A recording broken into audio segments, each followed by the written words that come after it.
Another thing I was very excited for, uh, because it was on Netflix. I will say that not a movie we might have talked about if it was in theaters, but now that it was sent to Netflix after its March 14th debut at South by Southwest was pushed back or canceled, obviously, and then its release in theaters in April. I think it was on the 24th. Was canceled because theaters are closed. The Lovebirds was bought by Netflix and released this past weekend, starring Kumail Nanjiani and Issa Rae. Um, you know, kind of details. It's a comedy detailing this, a romantic comedy detailing this couple who is falling apart, and then they're kind of pushed into this uh, crime drama, so to speak, and they're trying to solve it. I think more interestingly, it's the follow up by Michael Showalter to The Big Sick, uh, Oscar nominated Hmm. movie starring Yep. Kamel back in 2017, I Yep. think. Um, and that movie was so unique because it was this, kind of framed as a romantic comedy, but really this more like look at this person dealing with uh, losing a relationship and how to be a partner while not being able to really be there, and exploring what the situation meant for their life. And Kumail gave a great performance in that. Lovebirds, I think, really fell short for me in terms of expectations. You have these two actors I really like in Issa and Kumail, and I felt like just the beats they weren't really there for me. How did you feel about the Lovebirds though? Were you on the same page? Yeah. So it's funny. Big Sick. That's a movie nominated for its screenplay. Yeah, Lovebirds, the biggest fault is its weak screenplay. Just kind of yeah, poetic, I guess. Yeah. Issa and Kamal, two actors I really like. They have great chemistry on this. They are funny people. They are proven talents at this point. And when the material is actually good in the script, they're really good because yeah. they're funny people and they have good chemistry. They're playing off each other well. But the movie's just kind of a hodgepodge, just kind of jumping around, doing all these Mm-hmm. things. Nothing really surprises you. A lot of formulaic beats. And And jokes. yeah, and thus that kind of hampers the overall, I think, level of the jokes and even the Mm-hmm. volume of the jokes. So, and it's kind of funny because it doesn't really commit to any of its genres, too. Like they're together.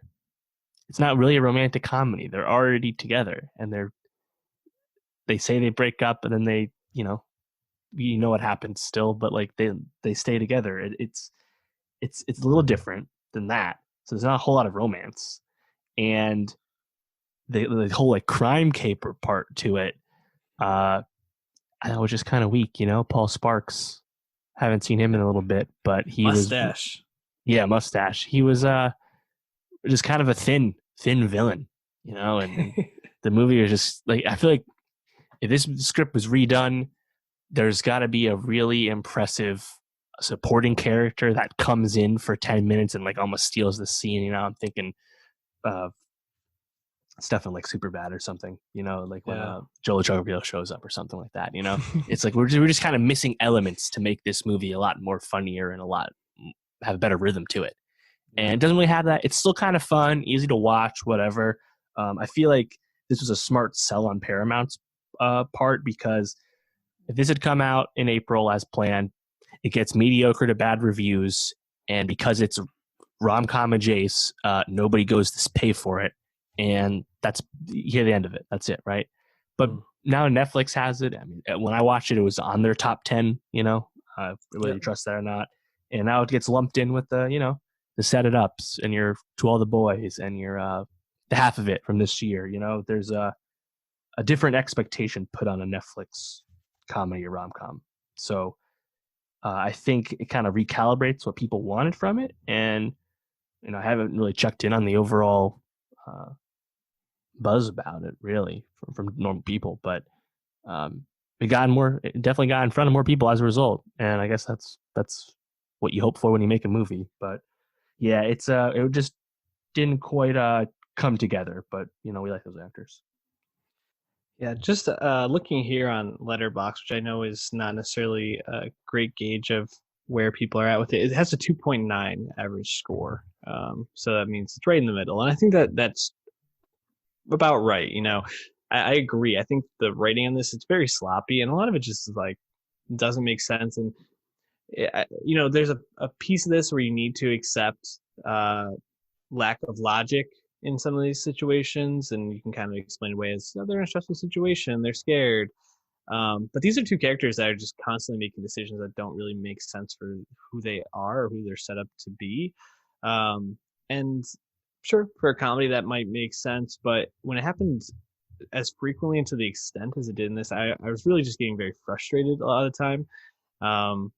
And it, like you said, it was very predictable. It really wasn't anything that surprised you. The most surprising part to me was after they see Mustache run the guy over, they go to a diner or a restaurant in New Orleans that doesn't serve alcohol, which I was like, I literally had to like stop the movie. I was like, is this really taking place in New Orleans? I had to go look it up because that's a shocking turn. I did think they showed some really cool parts in New Orleans, like a couple of places that they went in terms of like bars, or where they were like running around the streets. Really did feel like they were in NOLA, so that was, I thought, pretty cool and an interesting setting for a movie like this. Yeah, I don't know. I don't really have much else good to say about it. I think it stinks because Issa and Kumail are two stars that have really taken off in the last couple of years, and I feel like they haven't really had that big screen success other than The Big Sick for Kumail. Issa, I don't think has had that movie that's really clicked yet. I'm sure she will. She's such a talent, as we've talked about. Go ahead. Yeah, well, I was just thinking of The Photograph that came out earlier this year, Issa and Lakeith Yeah. Stanfield. And another thing where people, from what I didn't see the movie, but from what I gathered, everyone really liked two talented actors, so they had good chemistry, and that the movie was fine. But because now it's a kind of a pure romance love story movie that didn't really make a lot of money and kind of came and went for Issa. And Kumail, it's Stuber come out last July, which again I thought people said was just fine, but yeah, they're both kind of picking their spots, so I'm not worried about that. And Kumail's going to be in Eternals coming out now next February, so he got swole for that. So I'm looking forward to seeing swole Kumail in all his glory. But yeah, I mean, the vast majority of people will treat this as a Netflix release and not be too disappointed at the end of the day, because that's how we are conditioned to treat Netflix comedies, to not have high expectations and be pleasantly surprised when those are exceeded. And most Netflix things, honestly. I mean, like, actually thinking about that, what are like the Netflix releases you're usually excited for? Like, unless it's something that's really pumped out as like having Oscar buzz, I can't think of like another movie that I was like, wow, I can't wait for this thing to come out. Right. Yeah. I mean, that's right. I mean, they pay. They get the big talent, right? You get your Romas, your Irishmans, your Marriage Stories. That's kind of obvious, right? Those movies would have been great no matter who put them out. But other movies, yeah, I mean, I think my favorite original Netflix movie that wasn't an Oscar contender is probably Set It Up. I think Set It Up's amazing, but still gotta watch that. And Extraction has really good action scenes, at least. It's shot really well. But I prefer Netflix for the TV, obviously. Yeah. I mean, they for years now they're just behind HBO in terms of overall Emmy noms. Like they make a lot of bad shows because they kind of make shows for everyone, but they also make a lot of great shows at this point. So I think Netflix is still a TV destination for people. Yeah, no, I totally agree. When I think about Netflix, I think about like Roma, Irishman, and Mindhunter. Those are like the three things that really come to mind for me. Obviously, they have some TV shows I don't like tune into, like Grace and Frankie, Dead to Me, which get a lot of buzz and a lot of love. But and also obviously the Natasha Lyonne. Russian Doll. Russian Doll, mm-hmm. which is there's a lot. So, yeah, they pumping out the content.